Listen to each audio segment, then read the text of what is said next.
नमस्कार दोस्तों, आइए शुरू करते हैं आज का अध्याय। मैं आपको कर्म के बारे में थोड़ा बहुत ज्ञान देना चाहूँगा और भगवान गौतम बुद्ध की एक कहानी सुनाना चाहूँगा।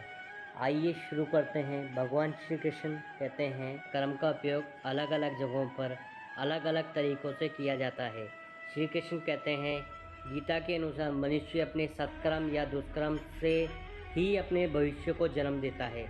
भगवत गीता में श्री कृष्ण ने बहुत बड़ी बात कही है, यदि आप धर्म करोगे तो आपको ईश्वर से मांगना ही पड़ेगा, लेकिन यदि आप कर्म करोगे तो ईश्वर को आपको देना ही पड़ेगा। श्री कृष्ण कहते हैं कोई व्यक्ति छोटा या बड़ा अपने जन्म के कारण नहीं बल्कि अपने कर्मों के कारण ही होता है। व्यक्ति के कर्म और उसे ऊंचा या नीचा बनाते हैं। हमेशा कर्म करते रहना चाहिए, होने वाले फल की भी आशा छोड़नी चाहिए। भगवान श्री कृष्ण कहते हैं कोई भी कर्म करने से बच नहीं सकता। श्री कृष्ण कहते हैं आपके द्वारा किए गए कर्मों का फल आपको सूत्र सहित मिलेगा, आपके कर्म चाहे अच्छे हों या बुरे हों। श्री कृष्ण कहते हैं भाग्य में और कुछ नहीं बल्कि हमारे पुराने कर्मों का लेखा जोखा है। श्री कृष्ण कहते हैं जैसे एक बछड़ा हजारों गायों की भीड़ में अपनी माँ को ढूंढ लेता है, वैसे ही कर्म करोड़ों लोगों में अपने कर्ता को ढूंढ लेता है। श्री कृष्ण कहते हैं आप अपना समय सोचकर बर्बाद ना करें। दूसरों ने आपके साथ क्या बुरा किया, आपकी जगह कर्म उनको एक दिन जवाब जरूर देगा। इसलिए भगवान कहते हैं कर्म करिए। भगवान कहते हैं कर्म और प्रेम में अंतर यही है, कर्म किया जाता है और प्रेम आपको हो जाता है। श्री कृष्ण कहते हैं मुझसे ज़्यादा अपने कर्मों से डरिए। एक बार मैं माफ़ कर सकता हूँ, लेकिन आपके कर्म आपको माफ़ नहीं करेंगे। श्री कृष्ण कहते हैं अगर आप किसी और के साथ गलत करने जा रहे हैं तो अपनी बारी का इंतज़ार भी ज़रूर करें, क्योंकि भगवान कहते हैं जैसे कर्म करोगे वैसे ही आपको फल मिलेंगे। भगवान बताते हैं हमारे कर्मों के कारण ही हमें लगातार जन्मों जन्म के चक्कर में आते हैं। सुख और दुख के अभाव हमारे पूर्व जन्मों का इकट्ठा किए गए कर्मों का परिणाम है। आइए मैं आपको महात्मा गौतम बुद्ध की ने कर्म के ऊपर एक छोटी सी कहानी बताई है। मैं आपको वो कहानी बताना चाहूँगा। आइए शुरू करते हैं। एक बार की बात है, बहुत साल पहले महात्मा गौतम बुद्ध जी ने अपने शिष्यों को कर्म क्या है समझाने के लिए एक कहानी सुनाई। दोस्तों, एक बुलंद शेर का एक राजा था जो अपने मंत्री के साथ घोड़े पर बैठकर अपने राज्य का भ्रमण कर रहा था।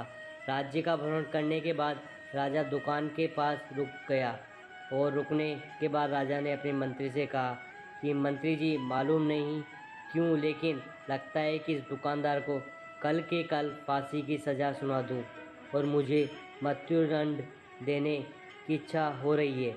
उसके बाद मंत्री जी ने राजा से इसका कारण पूछा। पाते इससे पहले ही राजा उनसे आगे निकल गए। मंत्री ने इसका कारण पता करने के लिए अगली सुबह भेष बदल कर आम जनता का रूप धारण कर उस दुकानदार के पास पहुँचे। और वैसे तो दुकानदार चंदन की लकड़ियाँ बेचने का काम करता था। इसके बाद मंत्री जी ने दुकानदार से पूछा कि भाई आपका काम कैसा चल रहा है। उसके बाद दुकानदार ने कहा कि भाई बहुत ही बुरा हाल चल रहा है।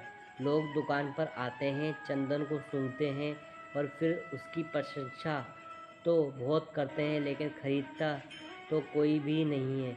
और उसने आगे बताया कि मैं सिर्फ इस इंतज़ार में हूँ कि कब हमारे राज्य के राजा की मृत्यु हो जाए और उनके अंतिम संस्कार के लिए मेरी दुकान से बहुत सारी चंदन की लकड़ियाँ खरीद ली जाए और शायद वो उससे मेरे चंदन की लकड़ियाँ बेचने के व्यापार में थोड़ी बढ़ोतरी हो जाए और मेरा व्यापार भी अच्छा हो जाएगा। वो सब बात समझ में आ गई कि ये वो नेगेटिव यानी नकारात्मक विचार है जिसने राजा के मन को भी नकारात्मक बना दिया। दोस्तों, वो मंत्री बहुत ही बुद्धिमान और होशियार था, तो इसलिए उसने सोचा कि मैं थोड़ी बहुत इस दुकानदार से चंदन की लकड़ियाँ खरीद लेता हूँ। और उसके बाद मंत्री ने उस दुकानदार से पूछा कि क्या मैं आपकी दुकान से थोड़ी बहुत चंदन की लकड़ियाँ खरीद सकता हूँ। दुकानदार ने ये सुनकर बहुत खुश हो गया और उसने सोचा कि चलो, इतने समय से कुछ भी नहीं बिक रहा था। और उसके बाद दुकानदार ने कुछ चंदन की लकड़ियों को अच्छी तरह से पैक कर कर उस मंत्री जी को दिया। दोस्तों, उसके बाद मंत्री ने अगली सुबह राजा के दरबार में पहुंच गया और उसने राजा से कहा कि राजा, वो जो दुकानदार है ना, उसने कुछ चंदन की लकड़ियाँ आपके लिए तोहफे के रूप में भेजी है। ये बात सुनकर राजा बहुत खुश हुआ और मन ही मन सोचने लगा कि मैं बेकार में ही उस दुकानदार के बारे में गलत सोच रहा था। और उन्होंने चंदन की लकड़ियों को हाथ में ले लिया और उन्हें चंदन की लकड़ियों को बहुत ही अच्छी तरह सूंघा। उसमें बहुत अच्छी सुगंध आ रही थी। दोस्तों, राजा ने इसे बहुत ही ज़्यादा खुश हुए और उन्होंने उसके बाद राजा ने अपने मंत्री के हाथों से उस दुकानदार के लिए कुछ सोने के सिक्के भिजा दिए गए और उस आम जनता का रूप धारण कर मंत्री जी अगली सुबह उस दुकानदार के पास चले गए और उसने वह उन सोने के सिक्कों को उस दुकानदार को दे दिया। दोस्तों, इसके बाद दुकानदार बहुत खुश हुआ और मन ही मन उसने सोचा कि बेवजह अपने राज्य के राजा के बारे में मैं गलत सोच रहा था। राजा बहुत ही ज़्यादा दयालु है। और यही पर महात्मा गौतम बुद्ध जी ने कहानी को ख़त्म किया। ये कहानी जब ख़त्म हुई तब गौतम बुद्ध ने अपने शिष्यों से कहा कि अब आप बताइए कि कर्म क्या होता है। तब गौतम बुद्ध जी के सभी शिष्यों ने जवाब देते हुए कहा कि शब्द ही हमारे कर्म होते हैं और हम जो भी काम करते हैं वो हमारे कर्म होते हैं और जो हमारी भावनाएं होती है वह हमारे कर्म होते हैं। महात्मा गौतम बुद्ध जी के सभी शिष्यों के जवाब को सुनने के बाद महात्मा गौतम बुद्ध ने कहा कि आपके विचार ही आपके कर्म हैं। अगर आपके अपने खुद के विचारों पर नियंत्रण पाना सीख लिया है तब आप एक महान इंसान बन जाते हैं। जब आप अच्छा सोचते हैं तब आपके साथ अच्छा ही होता है और वो होता ही रहेगा। दोस्तों, इसलिए मैं कहना चाहूँगा कि अगर आप अच्छा सोचोगे तो दूसरे लोग भी अपने आप आपके बारे में अच्छा सोचने लग जाएंगे। भगवान श्री कृष्ण कहते हैं, आपके कर्मों की गूंज शब्दों की गूंज से भी ऊंची होती है। मैं आपसे कहना चाहूँगा, कर्म एक ऐसा ढाबा है जहाँ हमें ऑर्डर करने की ज़रूरत नहीं पड़ती।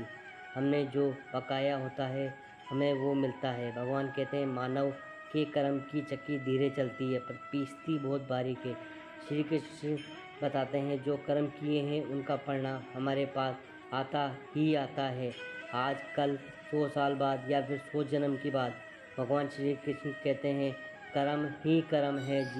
कर्म ही जीवन में हर में आप गलत कर्म करते हुए तो आप गलत कर्म ही वापस पाते हो। श्री कृष्ण कहते हैं, किस्मत भी उनका साथ देती है जिनके कर्म मजबूत होते हैं। मैं आपसे एक बार पुनः कहना चाहूँगा, हमें अपने कर्म फल से बच नहीं सकते क्योंकि हमें जो कर्म करते हैं उसका फल हमें अवश्य मिलेगा। मैं अपनी वाणी को यहीं विराम देना चाहूँगा। कल पुनः एक नए अध्याय के साथ लौटूँगा। जय श्री कृष्ण।